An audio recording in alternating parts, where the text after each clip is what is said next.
You know what I'm talking about. You put it on top of the canvas. The leveler? The leveler, thank you. No one has time to level everything. Keep it straight and... So anyway.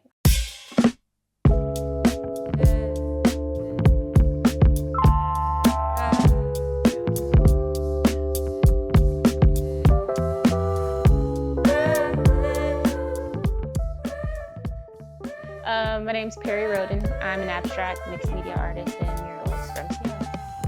Let's stop and stare for a minute, 'cause there is divinity there where the sinners... When I first started painting, I took a class at Howard University, and it was for figure painting, actually. And so in those classes, like, the female body was always the focal point. And I guess there just was like a point, maybe like 2 or 3 years into that, where I felt so stressed out trying to get the female body to look the way that I wanted it to, that I was working on another painting simultaneously.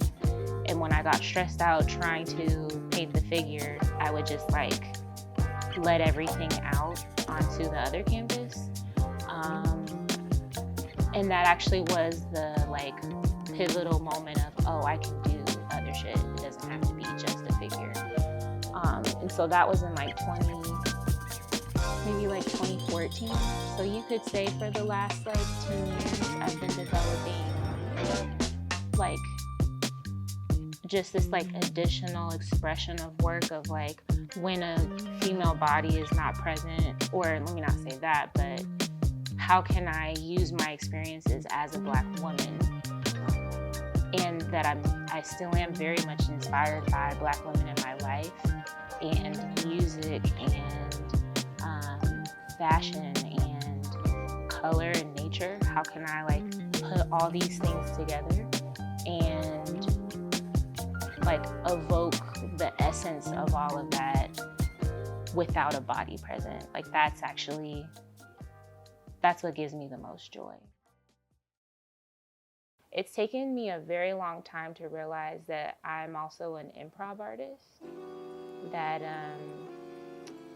I definitely do sketch, but most times when I'm coming to the canvas, like I have an intention, I have maybe a color palette or a reference photo, maybe of something that I like in it, but maybe, you know, there's so much unknown, but maybe like 10% known. And then I just go for it. So with studio art and with private commissions, I'm able to have more flexibility with improvisation. When it comes to public art, most times when you're applying for something, actually kind of sucks, I think, in some ways. They really want to know the concept and the drawing and the sketch, and it's just so tight that it doesn't actually leave room for any type of like experimentation or improv. There's a shorter amount of room to be able to do that.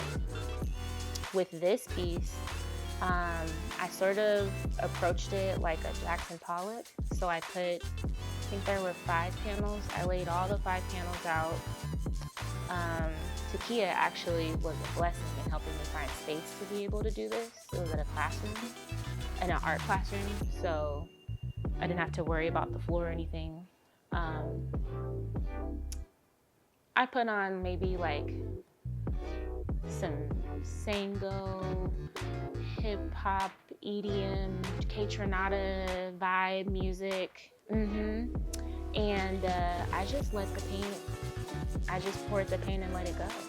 And it was great because I really was engaging with the music. I let my spirit just like go where it wanted.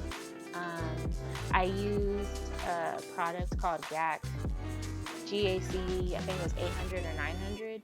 And if you mix it with water and paint, you're able to create this like beautiful like harmony where like the paint does splatter, but then like it slowly seizes. So I worked on these pieces for probably like a week, just letting it dry in between. And while I was working on this, the triptych that's in my boudoir bedroom that's up there, I'll show you, I was working on those with like leftover paint. So I was working on a series without really recognizing that I was. Yeah, I think that's probably like the closest I can get to explaining how that came to be.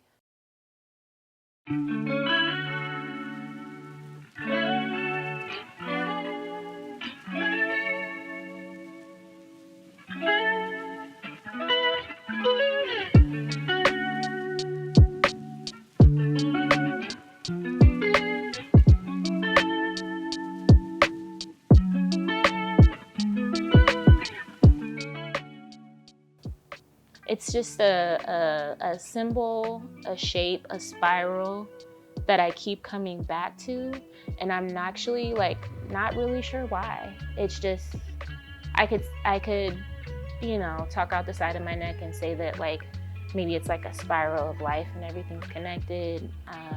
It does remind me of like a thumbprint or like a ripple in water, but I'm actually not all the way sure why I keep coming back to this, but I do. And so this is sort of like the key like line work that shows up in a lot of my paintings, and like it's this beautiful balance between like having like a thick line and a thin one. And I think in my line work I think about like I do think about the human body. I think about the curves on women's bodies, and just how like delicate certain parts are, but then other parts are very like firm and thick. And so it's, I think this like beautiful woven balance between the two, and then doing that in line is like the best way I can like represent it.